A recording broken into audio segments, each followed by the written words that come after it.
जय गुरु।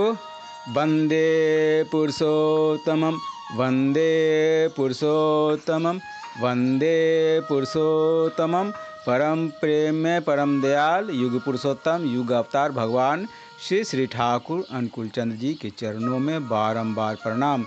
आलोचना प्रसंग चतुर्थ खंड। एक्टिव विल पावर, सक्रिय इच्छा शक्ति।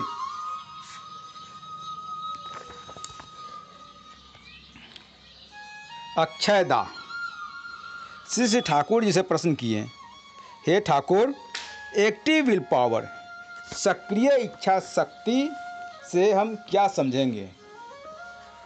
श्री श्री ठाकुर जी ने कहा, बिल मंगल की कहानी जानते हैं ना? वह किस प्रकार घोर वर्षा आंधी में रात्रि एक मृत देह पर तैरते हुए नदी के पार चला गया। घर के दरवाजे बंद थे।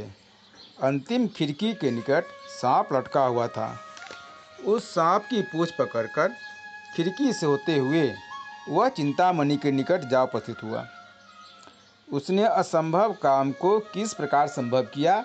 इस असंभव काम को संभव कर सका क्योंकि चिंतामणि के प्रति उसका एकाग्र संवेग था, और वह कार्य चाहे क्यों न बुरा हो, उस संवेग के कारण ही उसकी इच्छा बलवती हो चुकी थी। उसने बाधाओं को बाधा नहीं समझा।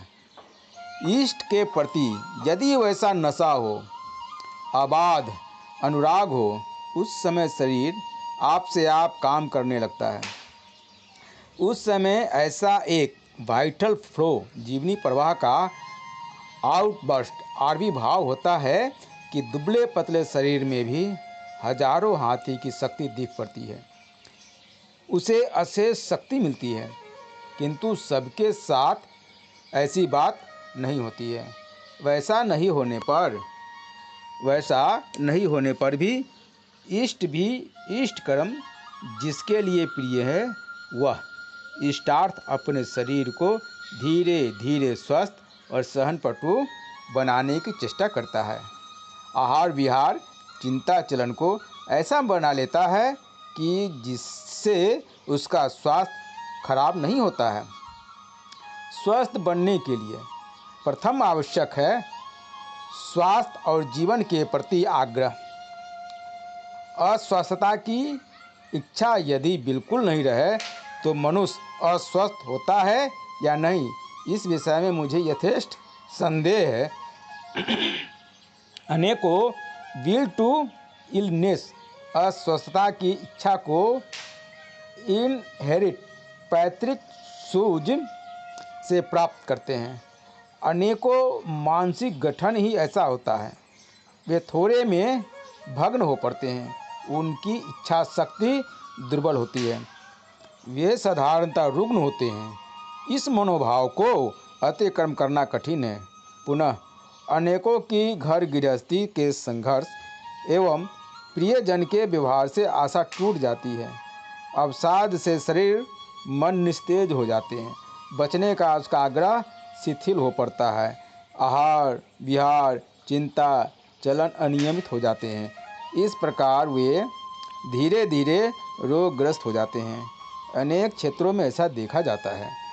ऐसी बात नहीं है कि मनुष्य बाहर के आगंतुक संक्रमण से एवं अनभिज्ञता के कारण शारीरिक नियम पालन नहीं करने के फलस्वरूप अस्वस्थ नहीं होते हैं, किंतु इष्ट के प्रति जिनकी टान रहती है, हेल्थ एंड लॉन्गेविटी, स्वास्थ्य और दीर्घायु के संबंध में सीरियस अभिहित जो रहते हैं, उनके साथ ऐसी संभावना कम रहती है।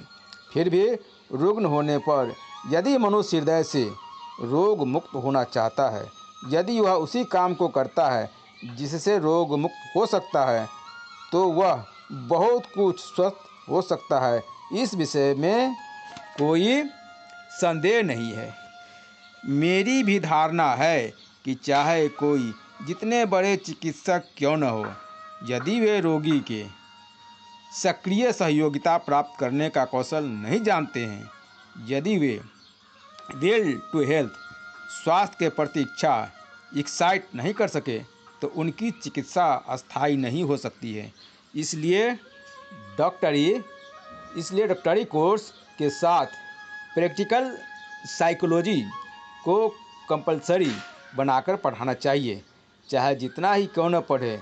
यदि मनुष्य के प्रति दर्द नहीं रहे तो अंतर्दृष्टि नहीं खुलती है।